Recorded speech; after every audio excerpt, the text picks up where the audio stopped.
Hi guys, I am back with another study. Today we're going to be doing study number 4. We're going to look at human history, fallen angels, and chronology exposed. So I just pretty much want to break down some historical evidence we have. It's a lot of inconsistencies in history in our chronology, and I think that they need some attention. So we're going to kind of dissect it a little bit, and I have some bonus content on the pyramids in Antarctica. Okay, did you guys know that there were pyramids on Antarctica? Probably not. We'll talk a little bit about that later, but let's go ahead and get into our study. Study number 4. We have all heard the saying that time waits for no one. What if I said that time doesn't exactly exist and historical events and their placement have been manipulated throughout all human history? Holy Roman Emperor Otto III, born in 1980 AD to 1002 AD, Pope Sylvester II, and Byzantine Emperor Constantine VII fabricated the Anno Domini dating system and backdated it by 297 years. The word Anno Domini originates from the Latin language and means in the year of the Lord, or AD, also known as after death. The Anno Domini dating system was created as a way of counting years based on the estimated birth of Yeshua. Emperor Otto did this to ensure his throne would go into the year 1000 AD. This move was made in order to legitimize his claim to the Holy Roman Empire.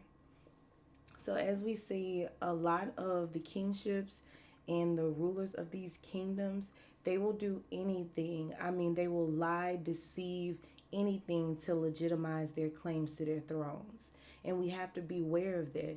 I was never comfortable with the idea of anyone ruling over me as a society or government or anything. I can rule over myself, and the Lord will rule over me thereof. I never understood the government system, but here we are. All right, so Emperor Otto III was born in 980 AD. He wanted to be remembered as Roman Emperor of the first millennium year 1000. In order to achieve this, Pope Sylvester II, pagan Emperor Constantine VII, and Emperor Otto III added 297 years to the date of his throneship.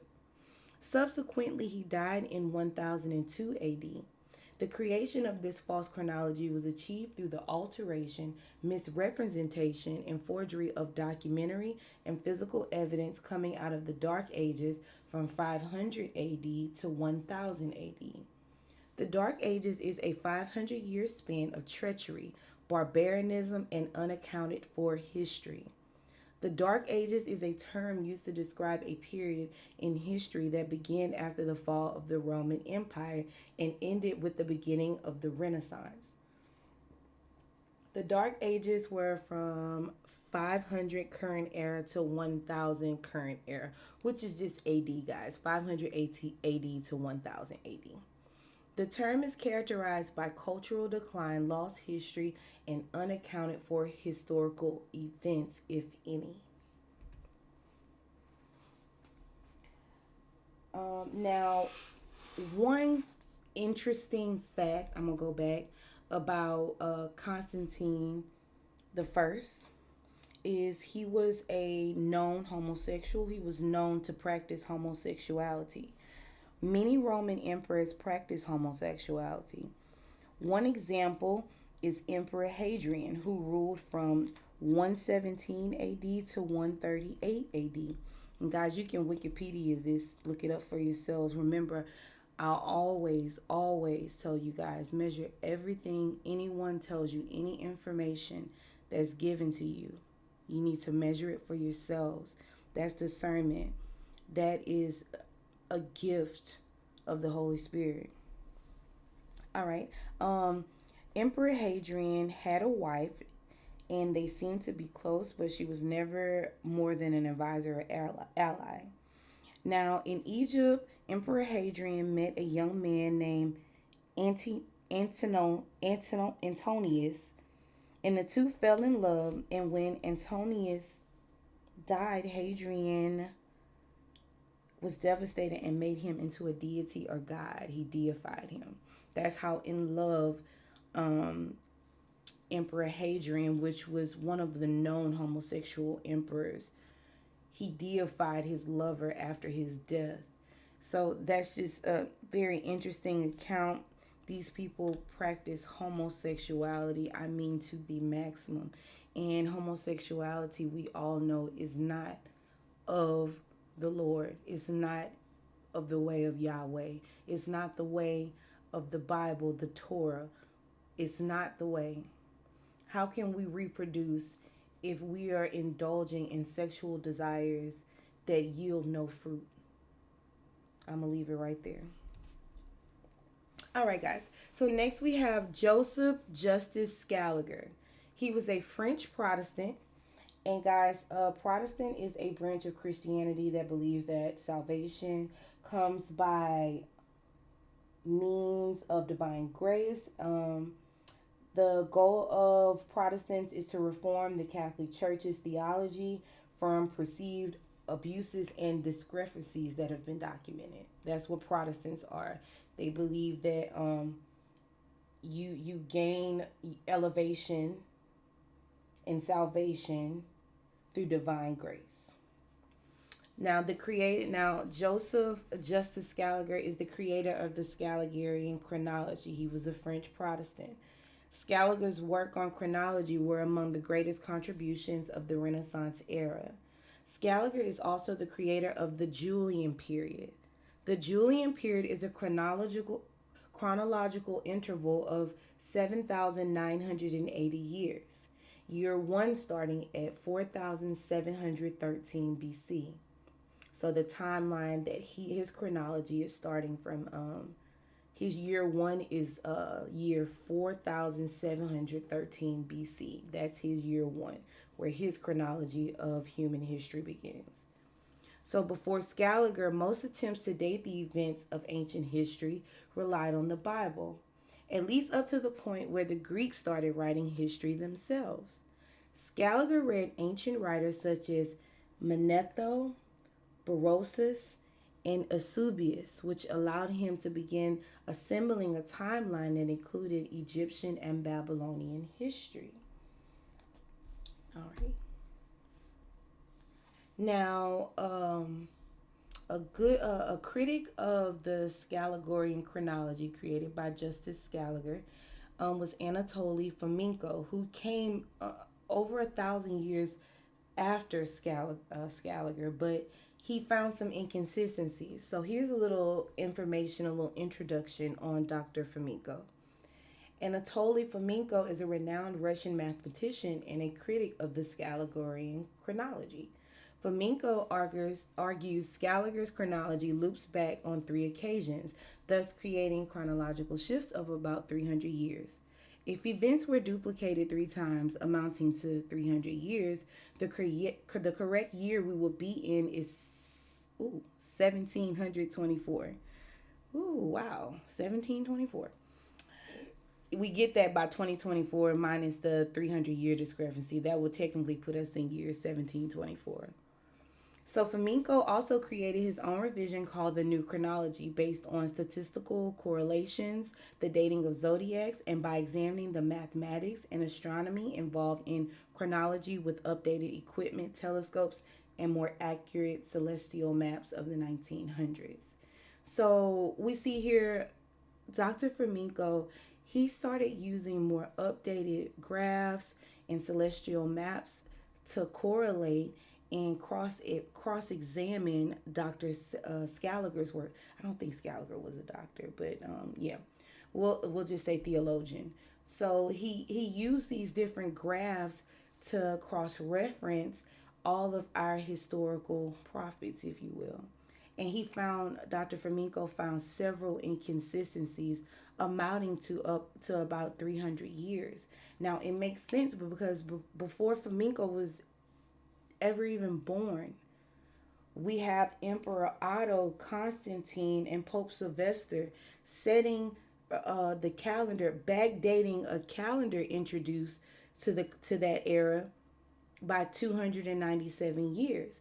So this popping up 1,000 years later, it is quite interesting, and it needs to be studied. And I don't put it past the elite and the people in power, because their appetite is insatiable. These people ritualize and do things you would not imagine. Their allegiance is to orders. It's not to God. Their allegiances are to orders and principalities and dark powers.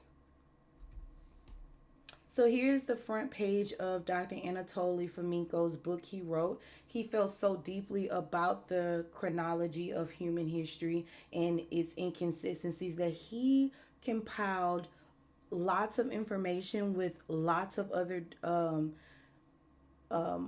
professors, doctors, theologians, and he composed this book. And I want to say it was three of them.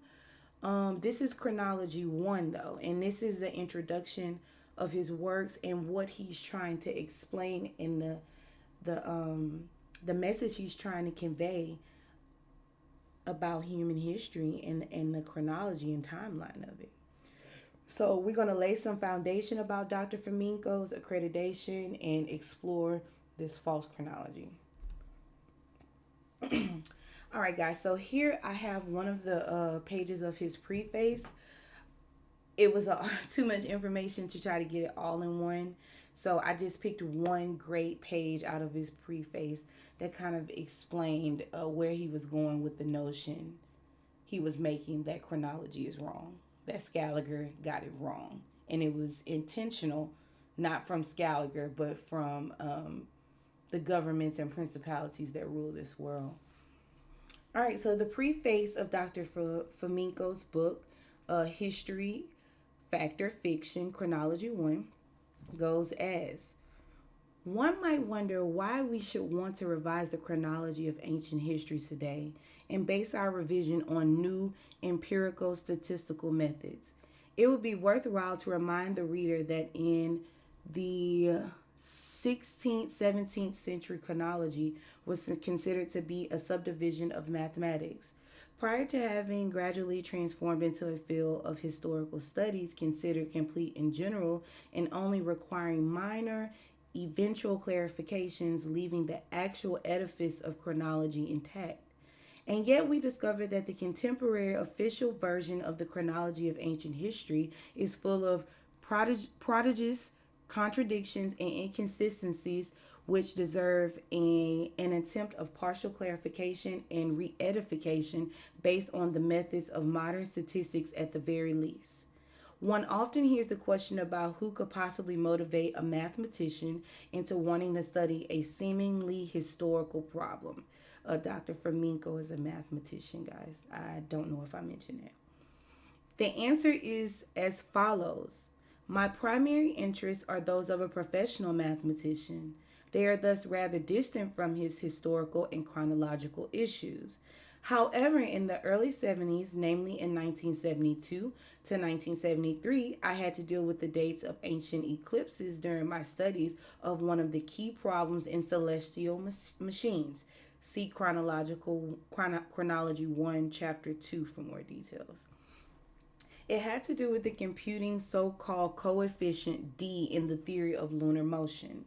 The parameter characterizes acceleration and is computed as a time function on a large historical interval. The computations were performed by Robert Newton, a contemporary American astronomer and astrophysicist.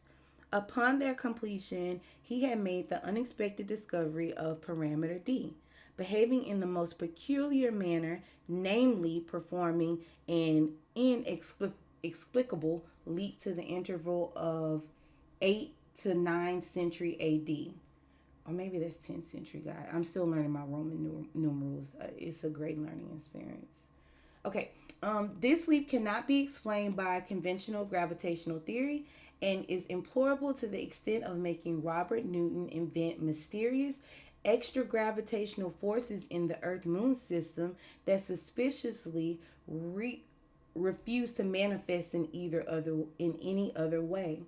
So Dr. Flamenco is pretty much explaining that Robert Newton was accurate in all of his calculations, but there was some inconsistencies that could not be explained. So he would dub those parameter D, and we moved on with history and continued to progress and continue to record based off of inconsistencies being called parameter D.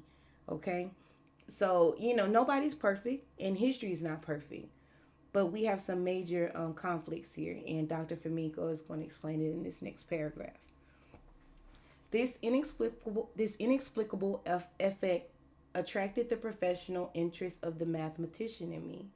The verification of Robert Newton's work showed that his computations conformed to the highest scientific standards and contained no errors. This made the gap in the diagram even more enigmatic. A prolonged pondering of this topic led me to the idea of checking the exactitude of datings of the ancient eclipses that the D parameter computations were based upon, since they implicably affected the result. This idea turned out to have been unprecedented for the scientists that had dealt with the problem previously. Robert Newton himself, an eminent expert in the field of astronavigation and the theoretical dynamics of natural and artificial celestial bodies, trusted the ancient historical dates completely and attempted to explain the leap in the behavior of parameter D from within his professional paradigm. This is to say, without the merest hint of the very idea of questioning ancient chronology, I was more fortunate in that respect. I found out that N.A. Morozov, a renowned Russian scientist and encyclopedist, had analyzed the datings of ancient eclipses and claimed most of them to be in need of revision. Okay, so guys, here we have writings from Dr. Flamenco. This research started in 1973. He's going back in history and looking at the different creators of history and in our stories in history. And even he's recognizing that even they had their own concerns about revisions needed to be made to history. But this was never addressed because we must remember time is a product of the fallen. Okay? Yahweh, he made the sun, moon, and stars day and night, and that thereof. The numerology is extremely demonic, ritualistic in doctrine. And we're going to get into that AM and PM. I have some information a little further into the study. But we need to understand that this truly is Satan's kingdom. The earth is his. Okay, he is the master. Once Father Adam and Mother Eve were sent out of the garden, the books of Adam and Eve speak about they looked out and it was a vast world of dirt and stones, hence the Stone Age. So we got to recognize where we stand in this struggle. Okay, guys? So stay with me. Let's keep it moving. All right. Parallelism between the Kingdom of Judah and the Eastern Roman Empire is an example of what Flamenco calls a secondary parallelism. Now, the Kingdom of Judah, guys, was Israelite kingdom during the Iron Age. Jerusalem was the capital of Judah. Jerusalem was the capital of the Kingdom of Judah. And Yeshua was brought there occasionally as a child. He preached to the poor in his adult life in the Kingdom of Judah. And he was also crucified and resurrected here in the Kingdom of Judah in Jerusalem. According to his theory, both dynastic lines represent two different reflections of inconsistencies in the historical sequence of rulers who lived 1,000 years ago, as shown in the graph. Jean Hardouin, a French priest in the 1600s, suggested that many ancient historical documents were much younger than commonly believed to be. In 1685, he published a version of Pliny the Elder's Natural History, in which he claimed that most Greek and Roman texts had been forged by Benedictine monks. So, guys, I dug up a little information on Pliny the Elder. He was a Roman author and philosopher and naval army commander of the Roman Empire. He wrote the Natural History, an encyclopedic work of uneven accuracy in history dates, and he was a prominent authority on scientific matters in the Middle Ages. So he was a accredited theologian, army commander, as well as let's see, philosopher. So even he recognized that there were a lot of inconsistencies, and he felt so deeply about it that he wrote a publication called Natural History, and he claimed that most Greek and Roman texts had been forged by Benedictine monks. That's his words, not mine. Okay, let's keep it moving. All right, so here we go. Let me go back. Guys, this is a graph of the different contradictions in the two different empires. Now, these two empires were on different areas of the continent between Asia, the middle, where the Garden of Eden was, the middle, right at the tip of Africa, Asia, and Europe. That was the middle when Earth was, I'm sorry, when the planet only had one crust of land. And we're also going to get into that a little further into the study. But they should align pretty closely. There should not be many discrepancies. Yet we see, guys, look at the parallelism. There's a difference in Heraclonis and Jaconia, from Constantine the Sixth to Jehoiakim, and it's a six year difference there. And these are I'm not really fluent in reading his graph, but I have a second graph here, and we're going to get a little deeper into it. His format is a little easier for me to read and teach, so we'll head on over there. Okay. Flamenco argues Scaligeri's chronology loops back on three occasions, thus creating chronological shifts of about 300 years. If events were duplicated three times, the correct year we would be in is 1724. And you see the math of how we get there, okay? And there's proof in history of what Otto Constantine the First, and Pope Sylvester did. There's evidence of it in history. So we have to recognize it and not just turn our backs and think that this is a bunch of foolishness, because it's truly not. On Judgment Day, it's not going to be a you didn't know or you didn't understand. We have to try to understand now, guys. All right. So as you see, in the kingdom of Judah is listed in the blue column, and then there's a second blue column with the emperors of the Eastern Roman Empire. So each of these kings supposedly reigned in these time periods, and they reigned around the exact same times. And it seems to be a fabricated story, a retold story. And this is a graph showing that. If you want to pause the video, you can see the correlations here. Rehoboam, oh, I don't know how to pronounce that, guys, and Licinius, they both reigned for 17 years. King A from the kingdom of Judah and the other King A from the Roman Empire both ruled for 3 years. And these are different time sets in history, guys. This is from the 900 to 500s AD, and then this is from the other way, from 300s to 600 AD.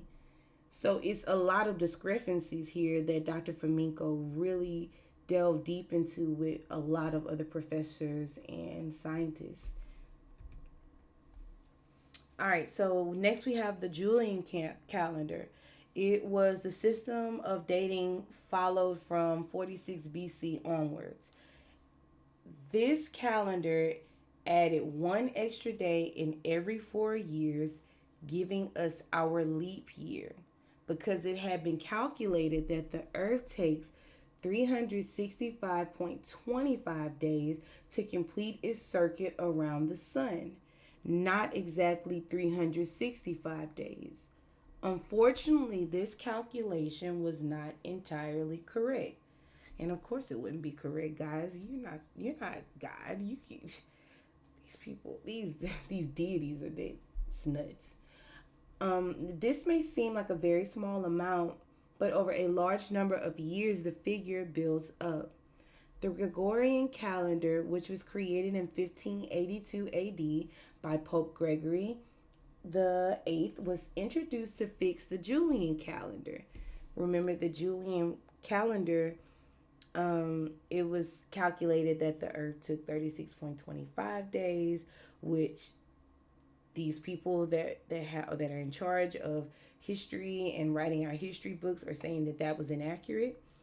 So Pope Gregory in 1582, he wanted to introduce a new calendar called the Julian calendar to fix this. Okay? This adaptation would be the perfect vehicle to change the chronology of mankind's history as we know it.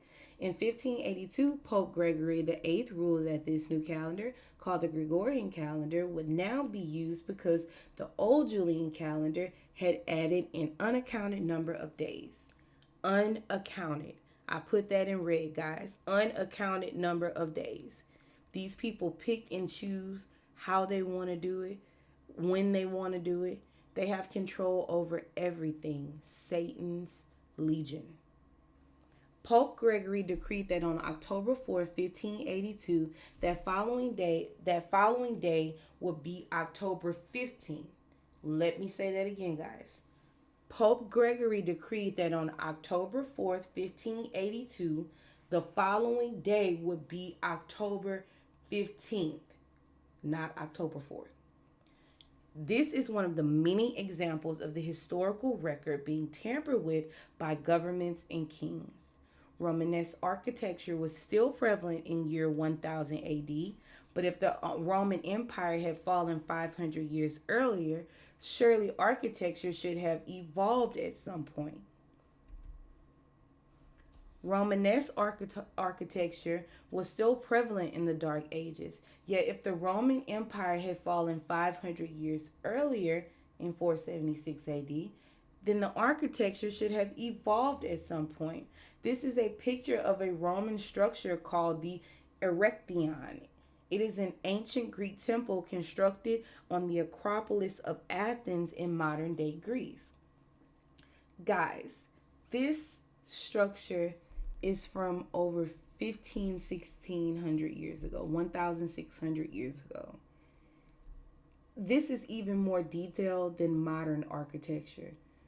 It makes you wonder, what information and technology did they have at such prehistoric times to create architecture that rivals modern day architecture? It just makes you wonder. Now, if this structure was erected between, guys, I meant to put 1,500, not 25. 1,500 years ago. How could a structure built over 1,000 years before the Dark Ages began be more advanced in architecture and detail? Romanesque Greco architecture was still prevalent in medieval times, which was about 300 years ago. If the Roman Empire had fallen in 479 AD, then architecture after the Dark Ages, which ended in 1000 AD, should have greatly evolved at some point, but it did not. So it leads us to wonder, was there really a Dark Age? The term Dark Ages is a historical periodization from 500 AD to 1000 AD. The characteristics of this period include One, political instability and decentralization with the collapse of the Roman Empire and the emergence of various barbarian kingdoms and tribes. That's your Slavs, the Celts. Number two, economic decline and a decrease in trade and commerce, as well as a decrease in the use of money. Number three, cultural, architectural, and intellectual stagnation. All learning and information passing seem to cease. With the loss of much of the learning and knowledge of classical civilization and a lot of unaccounted for history. So these are some of the characteristics of the period called the Dark Ages.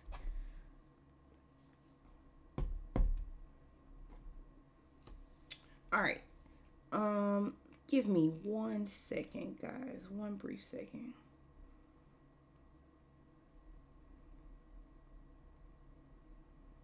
All right.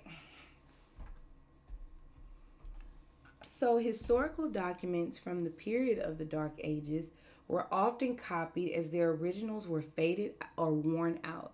In many cases, due to wars, pests, and deliberate destruction, only later copies of historical documents survived.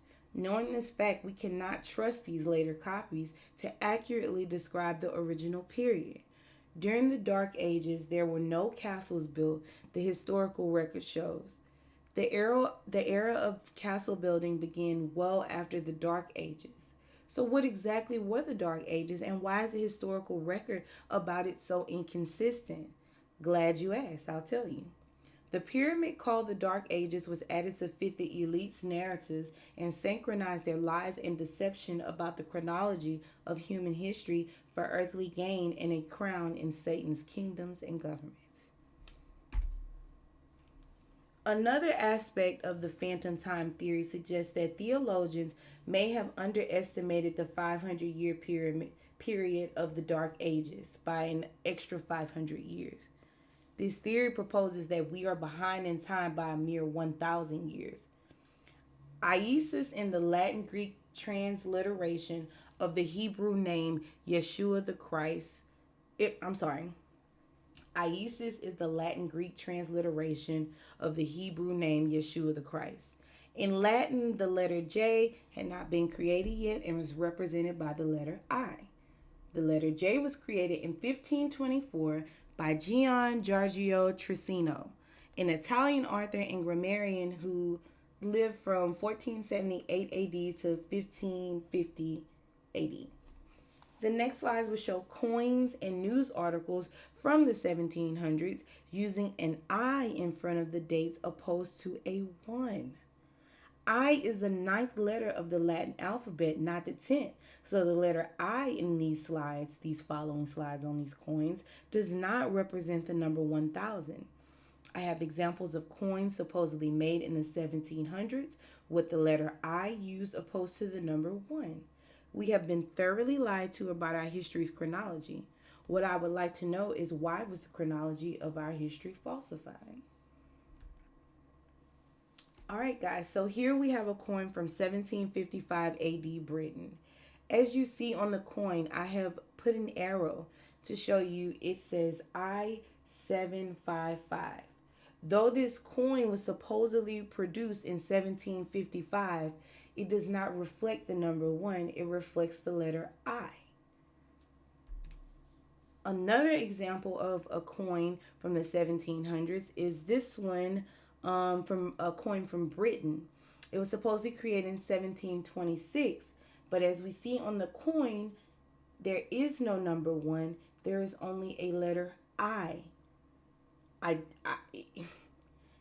It blew my mind. It says this coin is made in 1726, yet the date on this coin reflects I, and I stands for our year of the Lord. It does not stand for 1. Here we have another example of a coin from 1759 AD France. It's supposedly from 1759, yet the number or the year that it's made in reflects I-759, I being our year of the Lord. So is it 1759 or 759. Here we have another, guys, there are numerous examples of this, and it's puzzling. I even have some articles a little further into the study I'm going to show you to show that there's a clear distinction between a 1 and an I.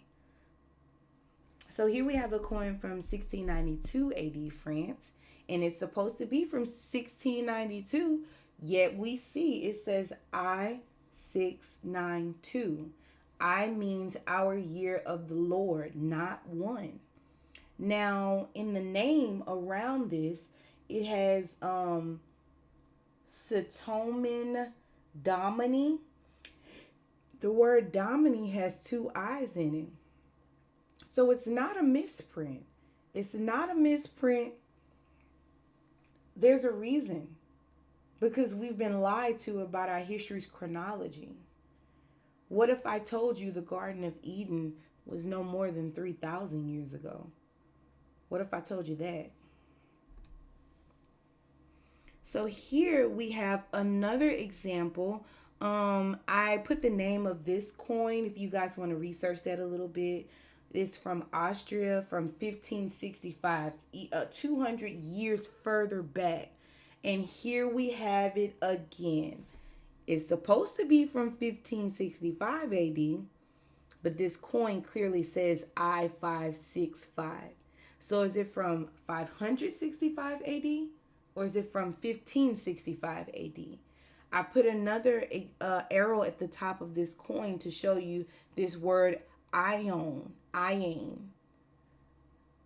That is the letter I. It's not a 1. It's not anything else. It's not a J. It's an I. This bottom arrow clearly shows an I in front of 565. So is it 565 AD or is it 1565 AD?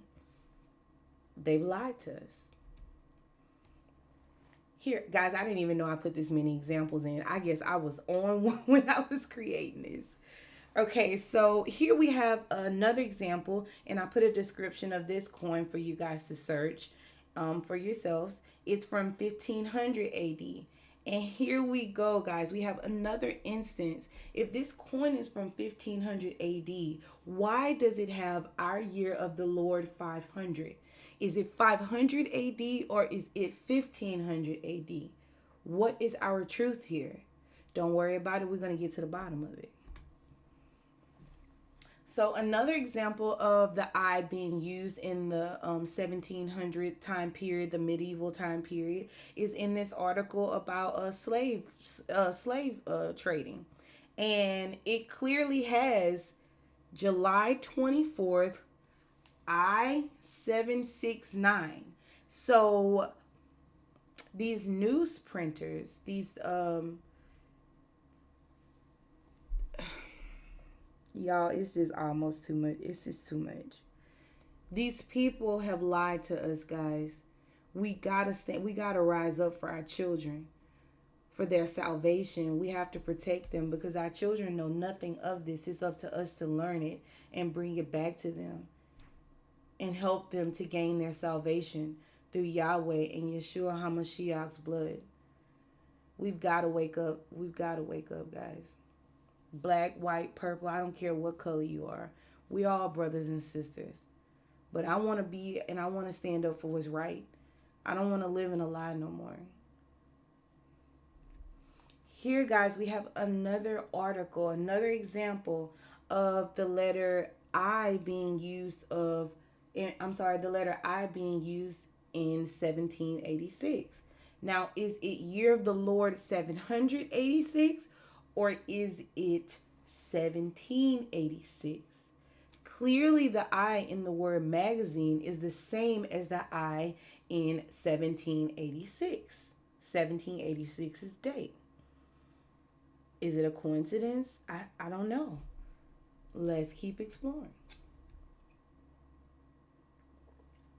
All right, here we have another example of an I being used on another news article. Let me go back one. This is from Worcester. This is a whole nother country, London. And this was supposedly printed in 1758. And there's another article behind it. I don't know if you can see at the very top in that small picture above. It says 1700, but it has I 700, and below that one, that date's article has that article's date has 1758. But there's a letter I. Is it year of the Lord 758, or is it 17? I'm sorry. Is it year of the Lord 758, or is it 17? Doggone it. Is it year of the Lord 758, or is it 1758? There we go.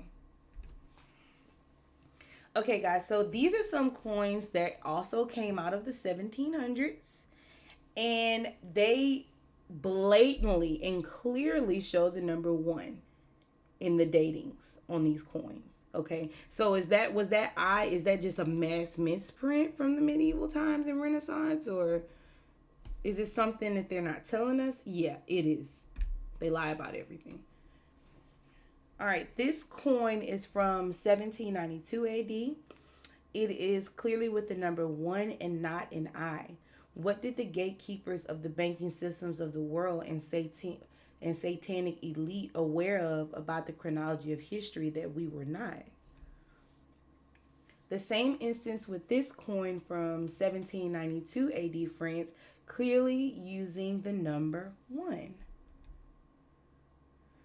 All right, so guys, we see that history is all mixed up. All of the examples of its inconsistencies are all there for everyone to see. You can't say you didn't know. The information is here for us. Google is it is not good. Facebook, it's not good, but it can be weaponized for the children of God, the men and women of God. We can weaponize that. And that's what I've been doing the past couple months, redirecting my spiritual energy to what is going to bless me and help me and my family be fruitful. So that's why I do these studies, guys. I have so much love for everyone in the world. And I have love for myself. And I have love for my Lord. I have love for Yahweh. I have love for Yeshua. And I just want to, be a reflection of the love that Yahweh has for me unto you guys. Did I read that slide? Let me go back. Okay. The chronology of the Bible uses the histories of various civilizations throughout the world. Starting in the 1500s, chronologists began to use new methods in producing dates for chronology use, and new attempts were made at fixing certain dates using astronomy, eclipses, physics, and geology. Most of these dating methods have produced different results, causing some researchers to doubt the chronology of the biblical record. The First Council of Nicaea took place in 325 AD in what is now Nicaea, Turkey, or ancient Greece. The first emperor of the Roman Empire was Constantine I. He called a council in the city of Nicaea, and it brought together bishops from all over the world to ensure the continued unity of the Roman Church, Christians, aka of the Roman Church, or Christians, aka the new pagans. He declared we would call the Messiah the Christ, or which is a name derived from the Greek Titan god Christio Helios. He was worshipped before converting to Christianity. The end result of the assembly is what is now known as the Nicene Creed. The Romans wrote a great deal of history, and it seems as if the Dark Ages was just a means to cover up the inconsistencies in the chronology of human history. So I do want to mention here, guys, when I say the Roman Church and Christians are the new pagans, I say that because the word Christian comes from the word Christ comes from the word Christio Helios. And the word church comes from the word Circe. Circe was the daughter of the Titan god Christio Helios, okay? Now, Christian originates from the word Crete, and Crete originates from the word Cretan, and Cretan means that you're an idiot in Greek language, in Greek etymology. Followers of Yahweh, we are not idiots. Children of God are not idiots. We are not Christians. We are not Cretans. Okay? So stop referring to yourself as that. Christian is not mentioned anywhere in the Bible. Christian is a derogatory that the Romans gave to us. And I want to say, let me look up where was Christian first, because they called us Christians in the Roman Empire when Jesus was preaching, when Yeshua was preaching. Christian in the Bible. Let's see. So yeah, it was Acts. Okay. So the word Christian comes from the book of Acts in the Bible, and it's because Yeshua decided to not recognize the Roman emperor at that time. So by Christ not recognizing that emperor, he called them Christians, which is a connotation of Cretan, which Cretan means idiot. And again, church comes from Circe. Circe being the daughter of the Greek god Helios. Now, let's talk a little bit about Helios. He was a Greek Titan sun god and a fallen angel that Constantine the First, who's the first emperor of the Roman Empire, he worshipped before converting to Christianity. Helios is also who Yeshua the Christ image was modeled after. And guys, bam, it's right here. Okay? It's right here. Most of human history has been fabricated, and I'm just here to deliver that truth. All right, next we're going to talk about these fallen angels and what they have to do with chronology and having dominion over human history. We're going to head over to the book of Enoch, book 1, chapter 6, verse 2. And it came to pass when the sons of men had increased that in those days there were born to them fair and beautiful daughters. And the angels, the sons of heaven, saw them and desired them. And they said to one another, Come, let us choose for ourselves wives from the children of men, and let us begot ourselves children. And Semyaza, who was their leader, said to them, I fear that you may not wish this deed to be done, and that I alone will pay for this great sin. And they all answered to him and said, Let us all swear an oath and bind one another with curses, so not to alter this plan, but to carry out this plan effectively. Then they all swore together and all bound one another with curses to it. And they were in all 200, and they came down on Ardis, which is the summit of Mount Hermon. And they called the mountain Hermon because on it they swore and bound one another with curses. And these are the names of their leaders: Semyaza, Urakiba, Ramiel, Kokabiel, Tamiel, Ramiel, Daniel, Ezekiel, Barakal, Asiel, Amaros, Ananel, Zaquiel, Samsiel, Satal, Turiel, Yomiel, and Arziel. These are the leaders of the 200 angels and of all the others that fell with them. And guys, I have here a depiction of the 200 fallen angels that fell to Mount Hermon. If it kind of gives you an idea of what that could have been like, I'm sure it was a great and terrible day for Lucifer and his fallen. Now, I had a little insight on curses that I wrote down. I was reading. I don't know if y'all have heard of Pastor Stephen Darby. I don't like using the word pastor because to pastor something or it refers to animals or herding. You know, we are not animals. The Yeshua is the shepherd. We are the children. We are not the animals. We are not pasteurized. So I just say bishop. But Bishop Stephen Darby, he did a sermon on curses, and it was beautiful. And I wanted to read you some of those notes because we see here the origin of curses originates from Mount Hermon. It's not the exact origin of it, but when it was implemented within human history was on Mount Hermon curses. So in my notes in my Bible, I have written a curse is a enemy tempting you to transgress, transgress from the Lord or deviate from the Lord. Once you transgress, Satan brings about a curse. A curse is a debt.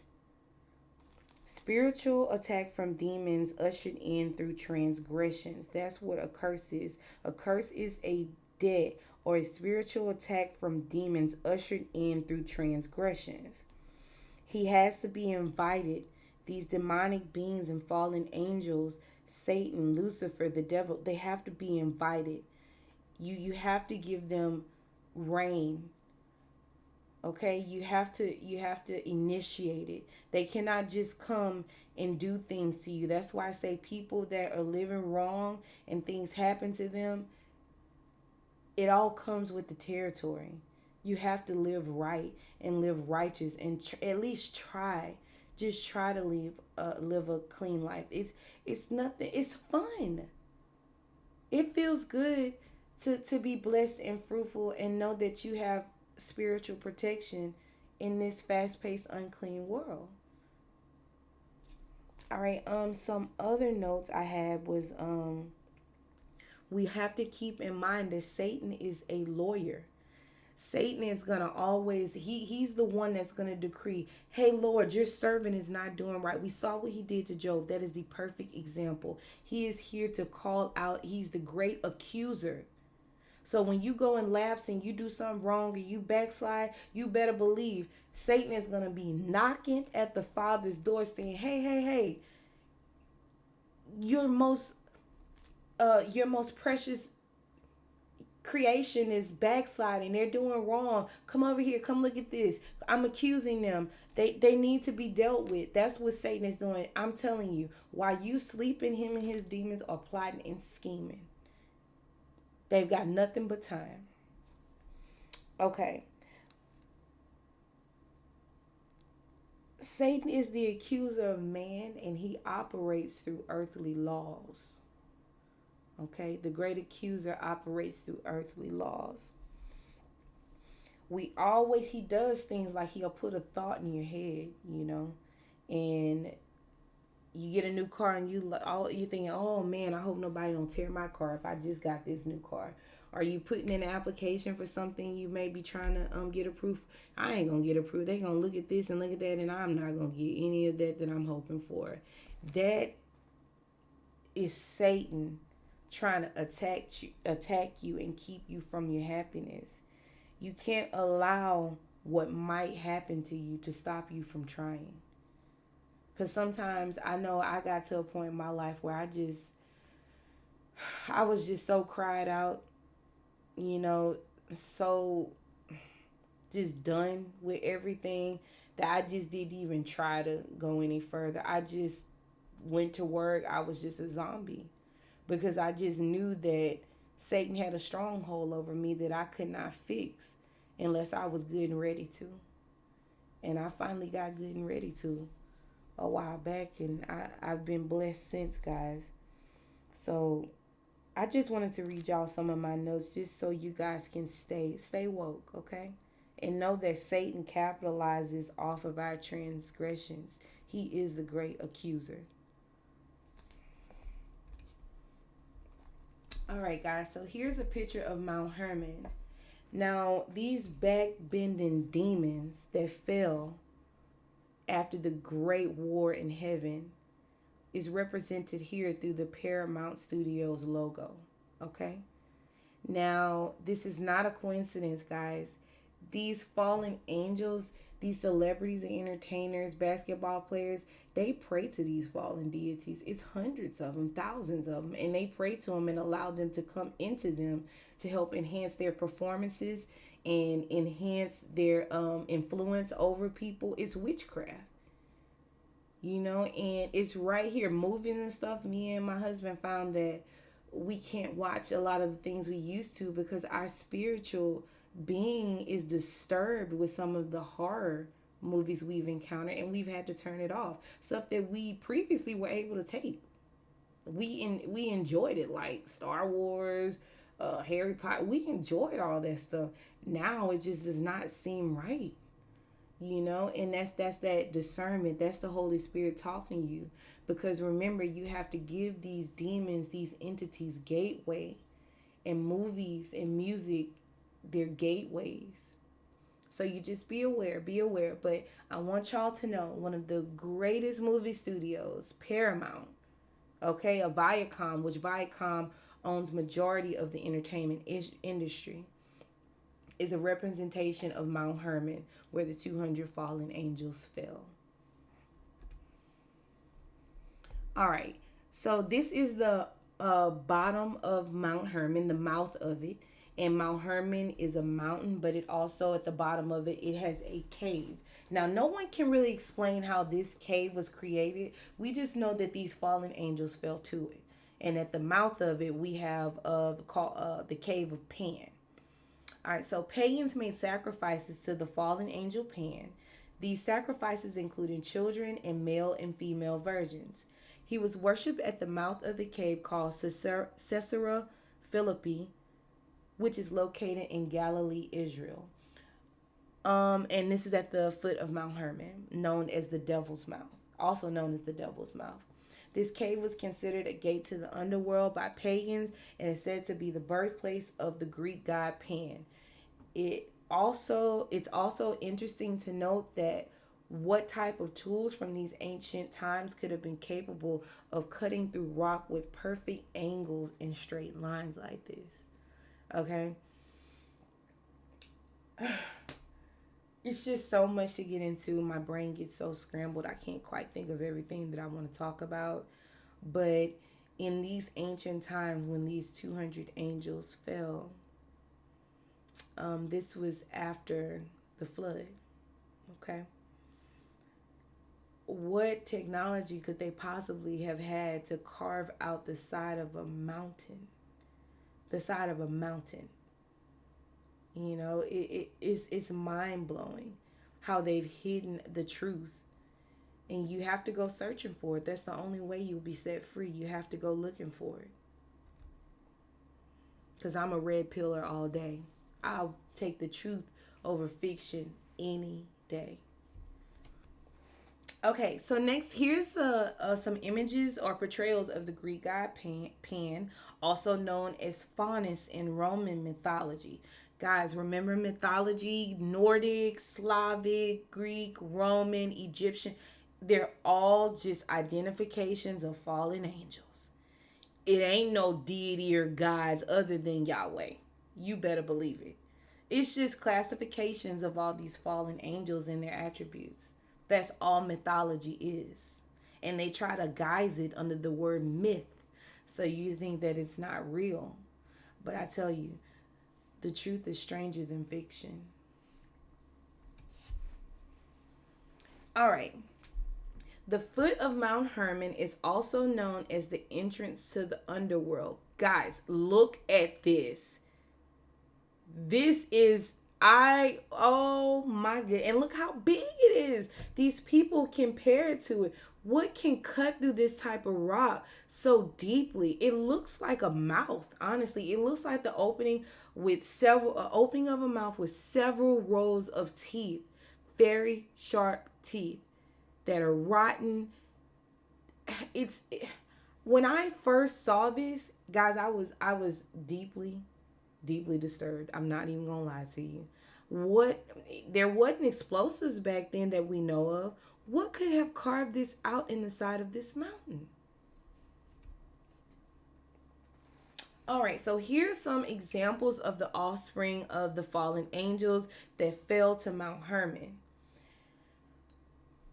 These artifacts that I've compiled, guys, are artifacts from the Amorites.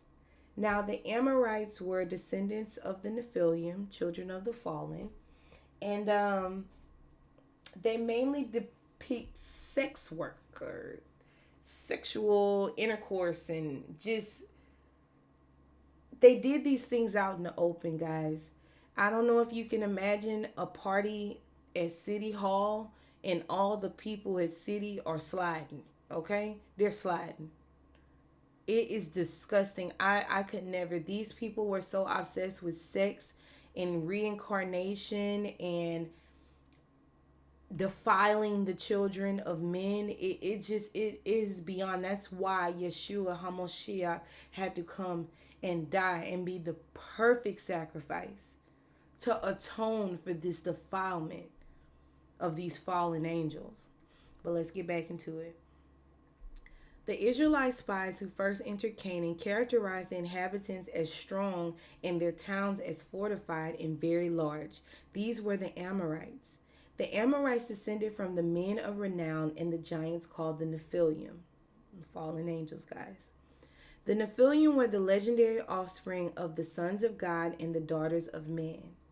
One Amorite character of renown in Nephilim history is Nimrod, who is the leader of building the Tower of Babel in the land of Shinar.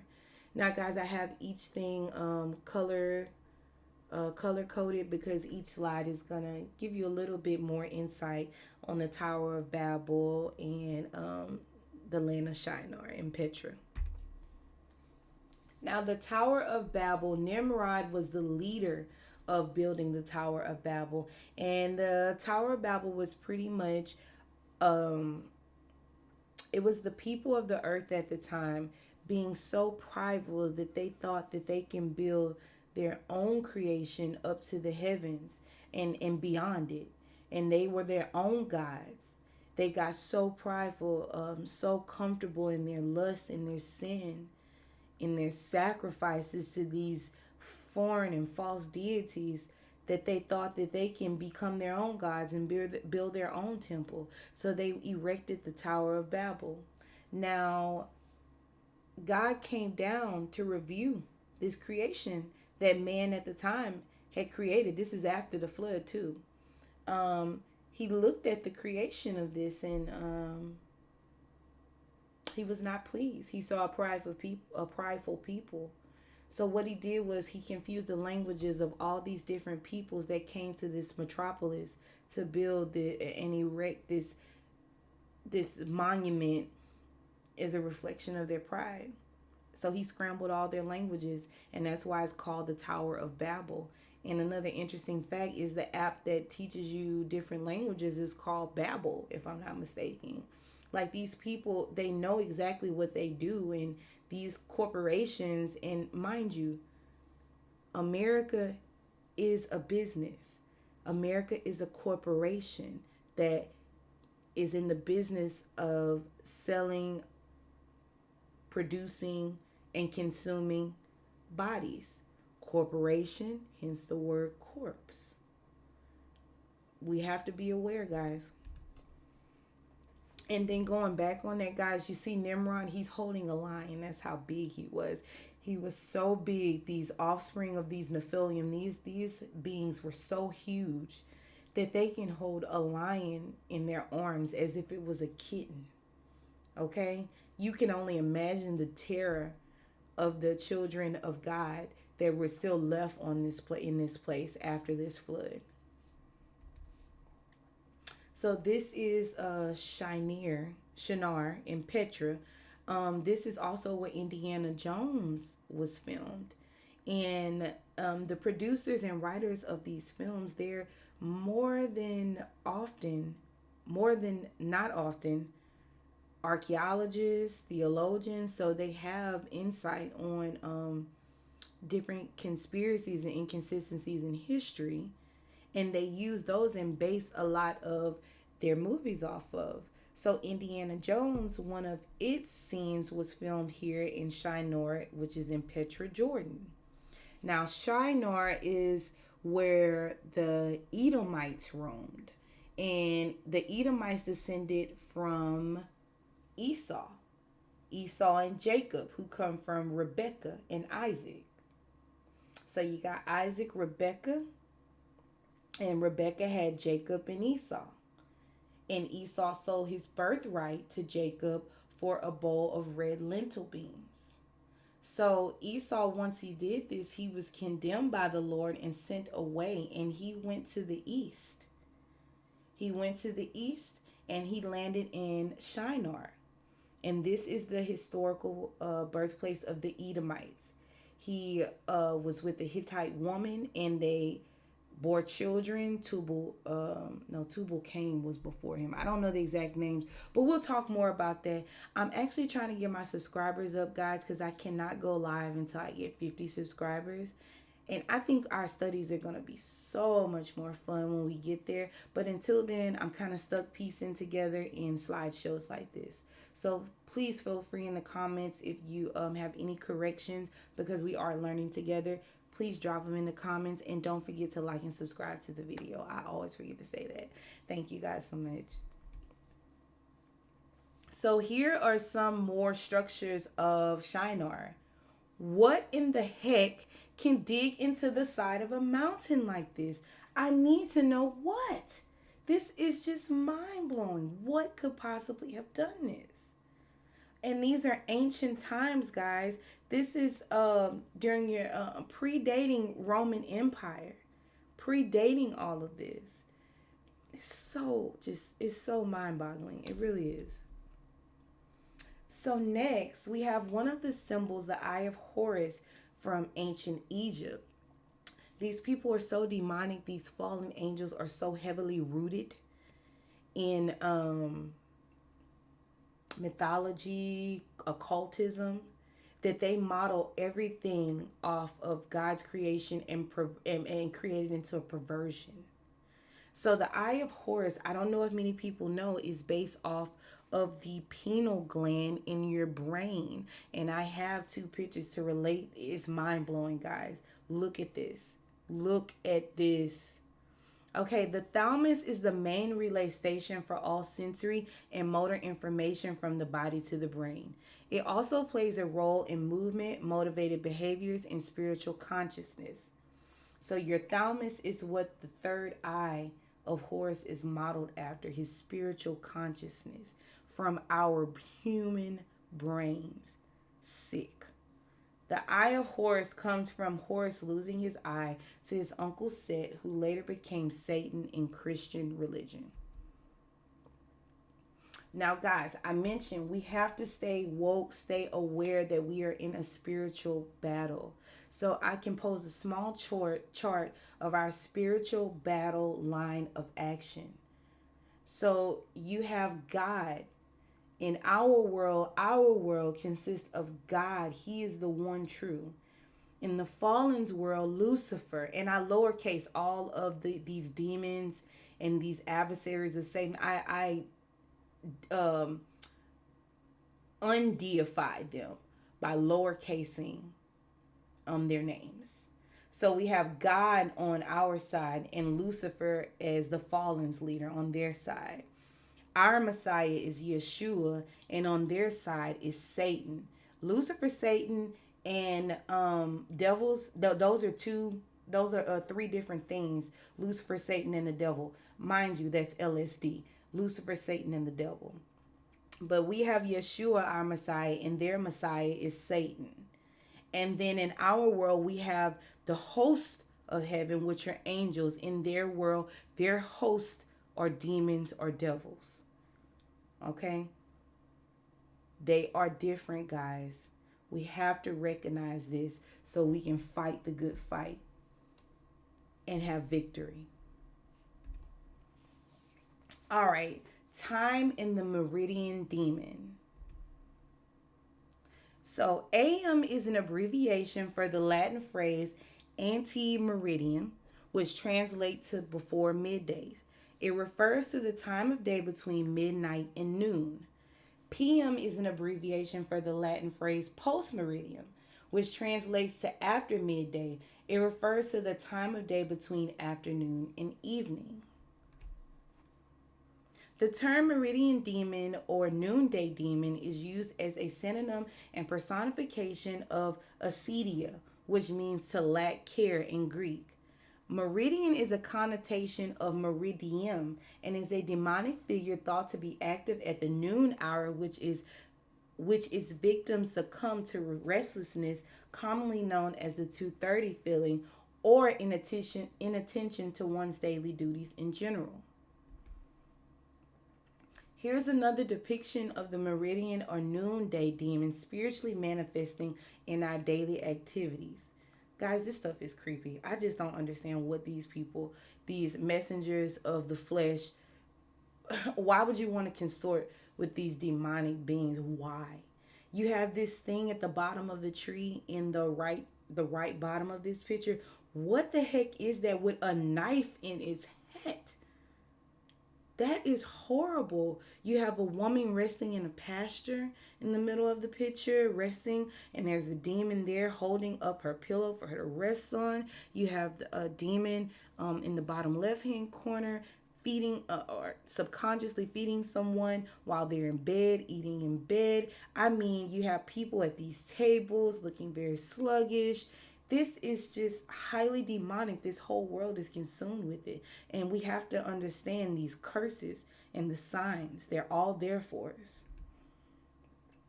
Now, to further legitimize this noonday demon, there have been authors that have wrote books about these demons. And it's funny, his last name, the author of this book, The Noonday Demon, his name is Andrew Solomon.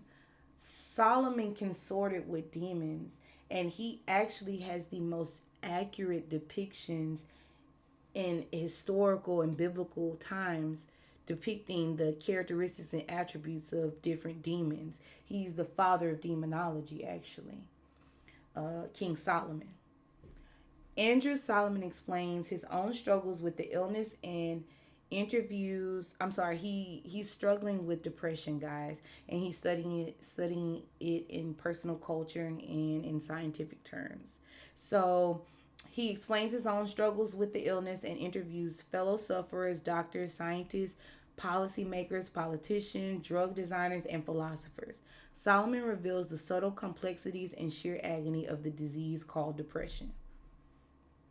Antarctica. Oh, we made it, y'all. My favorite, Antarctica. Look how beautiful these ice sheets are. It just has this natural glow from the faults. It's beautiful. I almost want to make it my screensaver. It's so beautiful, but let's keep it moving. We're almost there, family. So here are some ice sheets in Antarctica, and you see comparison of men in a boat compared to some of these ice sheets. They are gargantuan. This world in itself is so beautifully made, and I'm so grateful to be a part of the experience, to be one of God's children, to experience this world with His protection.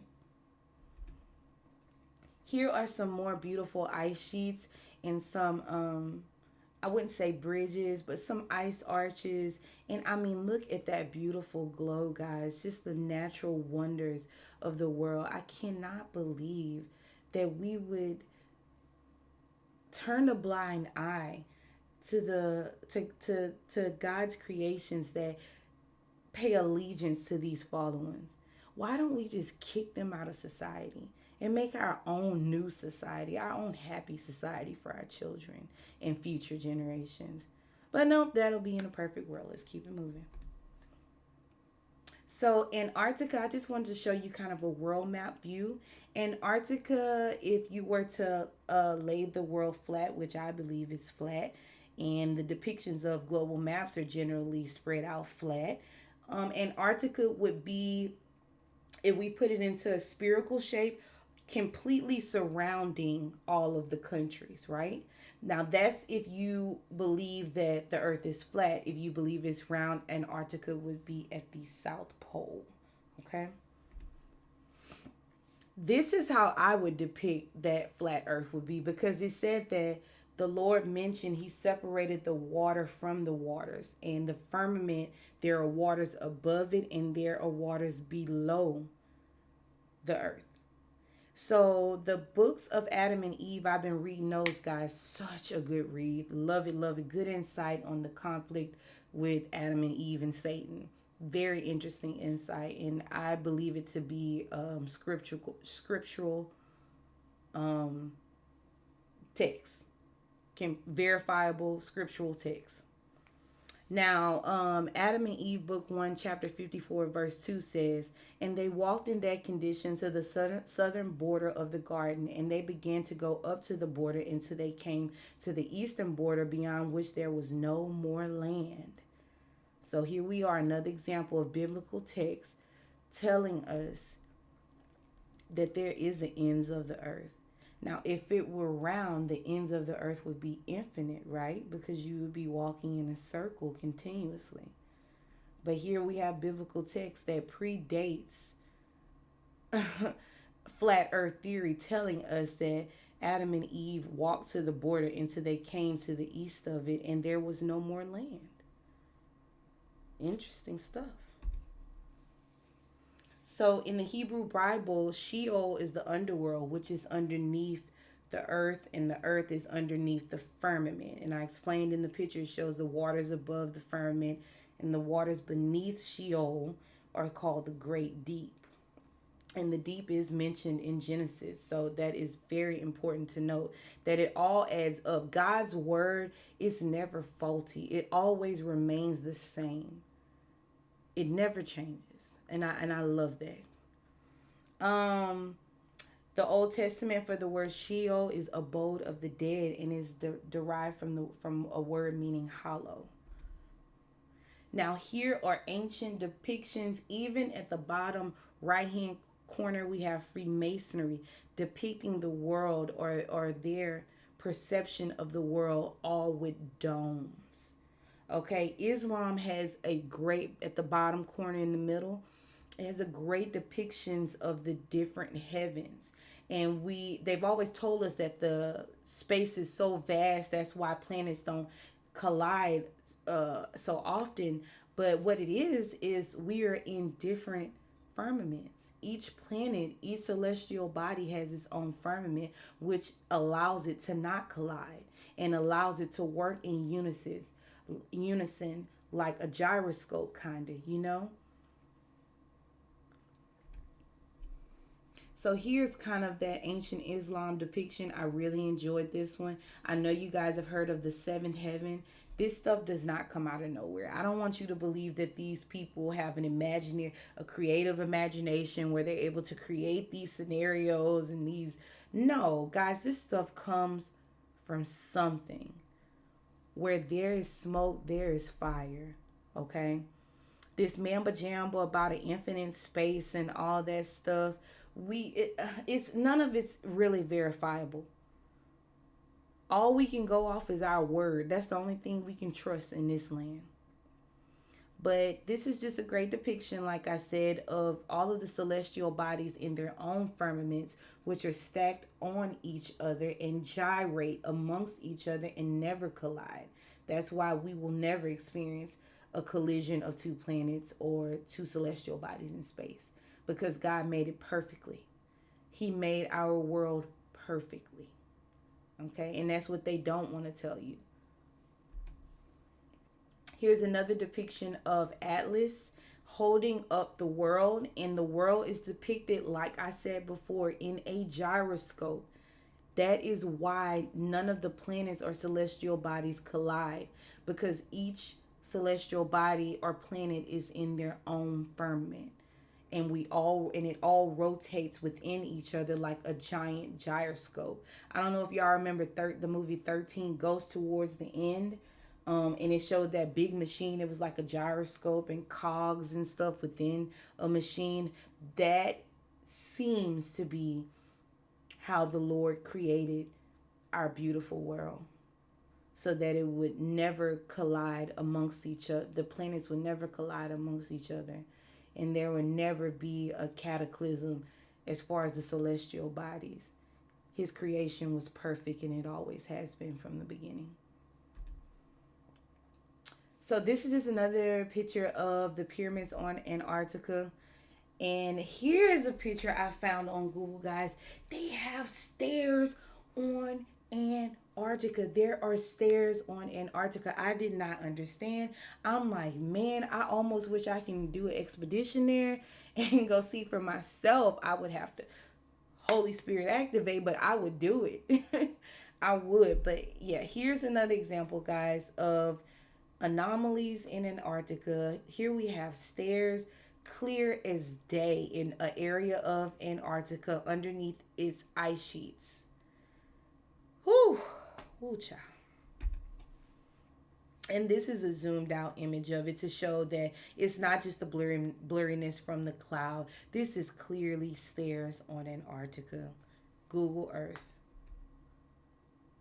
All right, so we have the an anomaly of an ice sheet on Antarctica called Wilkes, if I'm not mistaken, Wilkes Crater, and it's an ice sheet, and underneath it, it's supposed that it's a couple miles down, suggesting that there's a big hole under this ice sheet. What could be in a hole this big under this ice sheet? And also at the bottom, this is the location of the Mary Bird Land Dome, which I'm going to show you a picture of that. It is another anomaly on Antarctica. Supposedly a glass dome, and nobody knows exactly what's under it. Nobody's been authorized to explore it. So let's take a look at it. So this is called is it Marie? Yeah, Mary Bird Dome. Very interesting. This is a complete anomaly. You cannot tell me this is uh, earth form and this is a natural formation. No, it is not. This is something that we're going to have to do our own separate study on, and I do intend on pushing that out, but I wanted to bring this dome, this anomaly on Antarctica surface to you all's attention. They've lied to us about so much. So in 2006, NASA satellites, as part of the Gravity Research and Climate Experiment mission, detected gravitational changes in the terrain of Wilkes Land in Antarctica. That's that big anomaly that is a crater. And here's a picture of it, guys. The red is the anomaly, and it goes extremely deep, but there's an ice sheet over it, so it has not been able to be explored. This sonar map shows this anomaly and shows the presence of a huge object sitting in the middle of a 300-mile wide impact crater. You can fit the state of Ohio in this impact crater, guys. It is huge. It is buried under 800 meters of ice and is known as the Wilkes Land Gravity Anomaly.